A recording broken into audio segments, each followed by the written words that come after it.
Tund était un jeune homme vivant à Cotonou, la capitale du Bénin. Il avait un emploi dans une petite boutique mais se trouvait souvent ennuyé. Chaque jour, après le travail, il retrouvait ses amis dans des bars pour boire et parler de femmes. La routine quotidienne pesait lourdement sur lui, et son esprit était toujours en quête d'aventure.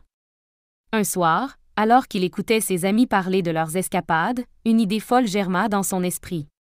Il avait entendu parler d'un quartier à Cotonou où l'on pouvait trouver des prostituées. Bien que cela lui semble être un monde étrange et quelque peu dangereux, sa curiosité l'emporta sur ses peurs. Tund finit par approcher une femme nommée Adèle. Elle avait des yeux pétillants et un sourire qui illuminait son visage. Adèle l'accueillit doucement, et malgré sa nervosité, Tund se sentit immédiatement à l'aise. Ils commencèrent à discuter, et les mots coulaient facilement. Adèle parlait de sa vie, de ses rêves d'enfance, et Tund était captivé par sa personnalité. Il oublia un instant pourquoi il était là, perdu dans la magie de cette rencontre. La nuit avec Adèle était comme un rêve éveillé. Ils passèrent des heures à rire, danser, et se révéler l'un à l'autre. Tund se sentait vivant comme jamais auparavant. Les lumières du quartier brillaient autour d'eux, et chaque moment partagé était chargé d'une intensité incroyable.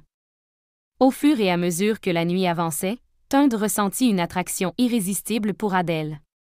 Elle était belle, charismatique, et il avait l'impression de la connaître depuis toujours. Il commença à imaginer ce que ce serait de passer une nuit ensemble. Le lendemain matin, Tund se réveilla avec un sentiment de malaise. Un poids lourd pesait sur son cœur, et il sentait que quelque chose n'allait pas. En se levant, il remarqua qu'il avait du mal à bouger. Ses jambes tremblaient, et il ressentait une sensation étrange sur son visage. Devant le miroir, il fut horrifié de découvrir que ses traits commençaient à changer. Il avait du mal à croire ce qu'il voyait. Tund commençait à ressembler à un chien. Ses oreilles avaient grandi, son nez s'était allongé, et il avait un pelage doux sur les bras. Tund, maintenant partiellement transformé, décida de quitter son appartement. Il était terrifié à l'idée d'être découvert. Dans la rue, les gens le regardaient avec suspicion. Tund avait l'impression que tout le monde savait ce qui lui était arrivé. Il erra dans les rues de Cotonou, cherchant désespérément une solution à son problème. Sa vie avait pris un tournant inattendu. Il se souvenait d'Adèle et de son sourire. Peut-être qu'elle pourrait l'aider à comprendre ce qui lui arrivait. Arrivé dans le quartier, Tund chercha désespérément Adèle. Il finit par la trouver, parlant à d'autres clients. En s'approchant d'elle, il ressentit une vague d'émotion l'envahir. Adèle le reconnut immédiatement, mais son expression se transforma en confusion. Adèle ne comprenait pas ce qui lui arrivait. Tund essaya d'expliquer, mais les mots lui manquaient, tout ce qu'il pouvait faire était d'aboyer. Adèle, intriguée, s'approcha de lui avec tendresse. Elle avait toujours eu une connexion spéciale avec Tund, et voir son ancien client dans cet état la troublait. Adèle, réalisant qu'il ne pouvait plus parler, l'emmena dans un endroit tranquille, loin des regards curieux.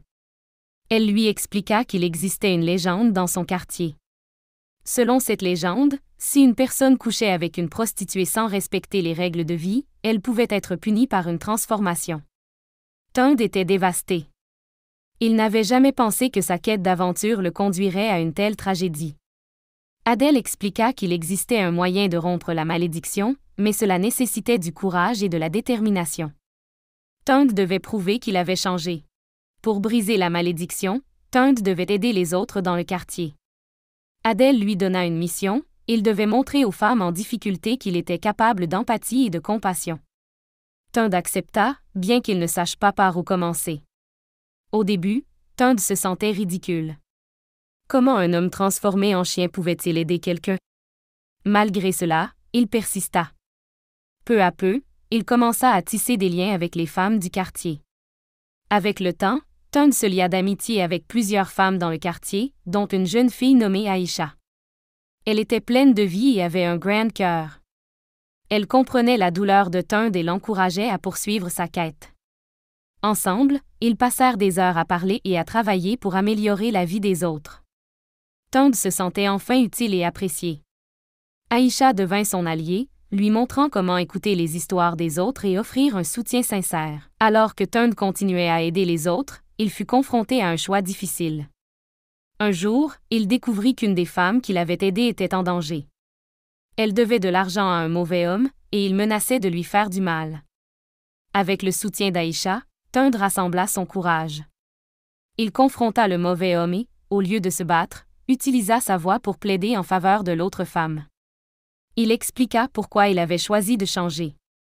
Après cet acte de bravoure, Tund ressentit une grande transformation en lui. Il avait enfin compris la valeur de l'empathie, de la compassion et du respect. En rentrant chez lui, une lumière éclatante l'entoura. Il sentit son corps changer de nouveau. Ses oreilles se rétractèrent, son pelage disparut, et en un instant, Tund redevint un homme. Il était ému aux larmes.